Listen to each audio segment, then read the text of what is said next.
Hi everyone, I'm going to answer a question now that's come in about Giraffe. The question's to do with Giraffe having an unusual body design and shape. How do they actually keep blood pumping up to the brain, having such a long neck? It's a very, very good question, that. And Giraffe are quite unusual amongst mammals because of their circulatory system and certainly their heart in general. They have the highest blood pressure of all mammals. It's more than double what humans are, sometimes up to 2.5 times a human's blood pressure.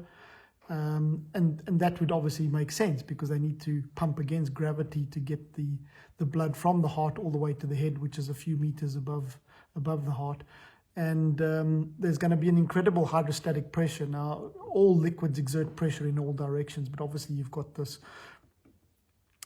all this blood in the arteries going to the head, which is going to be pushing back towards the heart. So not only does the heart have to be strong to withstand that pressure, but obviously the arterial walls have to be quite strong as well.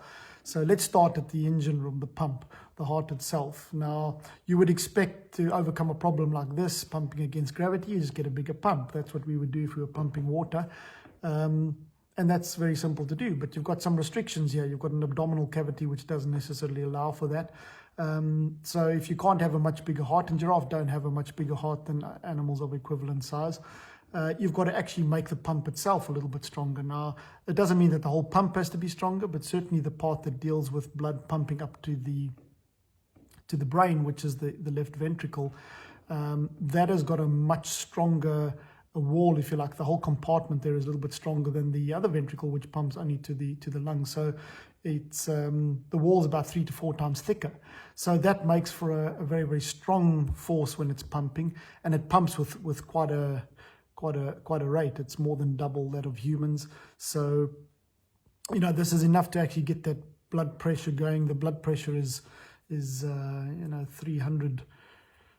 Which is ours is only going to be sitting at around about 120 or so for the average human. So it's a very, very high blood pressure, the highest of all mammals, in fact. So it'll be pumping with a high pressure now to get up to the brain. But now that also presents other problems, because you're pumping with such a high pressure at the heart anyway. It obviously reduces towards the brain, so the brain is not dealing with the same pressures as it would be at the bottom.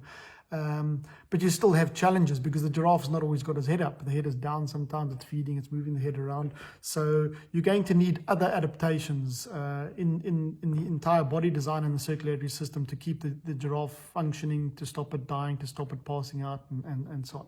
So let's start with the basics. So we have the legs, first of all. Obviously, having such long legs and having the abdominal cavity with the heart, you're going to have gravity having an effect and wanting to drain that blood down to the feet. And that doesn't happen, first of all, because they've got a very, very strong muscular integument, the skin essentially, and the layers just beneath it, which actually surround the leg bones and actually act like a pressure suit or a compression sock to actually keep blood up in the abdominal area. So even if a giraffe were to be injured or cut on the leg, you're not going to find blood draining or just oozing out of that too much. It's actually going to be manageable flow. And the same in the neck. The neck has also got a very, very strong integument around it, and it's got sort of collagen fibers which actually help to actually push that blood up towards the head. Now, internally inside the circulatory system, they have valves in the neck which actually prevent that it's not a return valve, so it stops the blood pooling back down towards the heart, number one, on the way up, but also when the blood reaches the brain, there's a special network of capillaries there which actually act as a buffer, a pressure buffer, which basically stops damage to the brain when the blood gets there.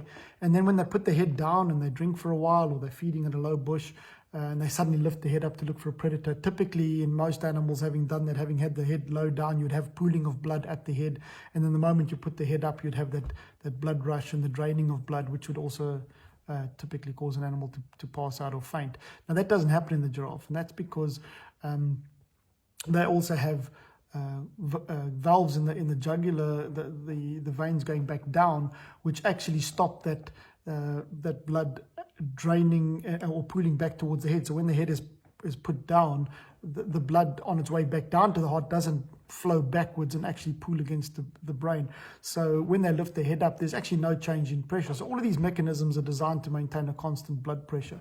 So you'll find that the walls of the arteries and the veins themselves are also very, very much tougher than in most animals. So they don't rupture. You don't have oozing of blood out of those capillaries. You don't have, a stroke is less likely to happen. But they are also able to expand. They're quite elasticized. So they're able to expand and shrink and contract with the changes in pressure that are taking place all the time based on whether the head's up or down, lower down, or higher up towards the head, which allows them to maintain a constant blood volume. So you're obviously getting all the oxygen, and then those capillaries will also tend to funnel blood through or siphon it into the brain to ensure that they remain conscious and actually take it away from other parts of the head which are less important. So all in all, these mechanisms all work together. You've got the integument, you've got the heart, you've got the valves, you've got the blood sponge, that rete mirabilis as it's called, which is the pressure buffer at the base of the brain. So they're all working together to ensure that the giraffe can remain conscious, and it's quite unique and quite interesting. So I hope that answers the question. Have a great evening. Cheers.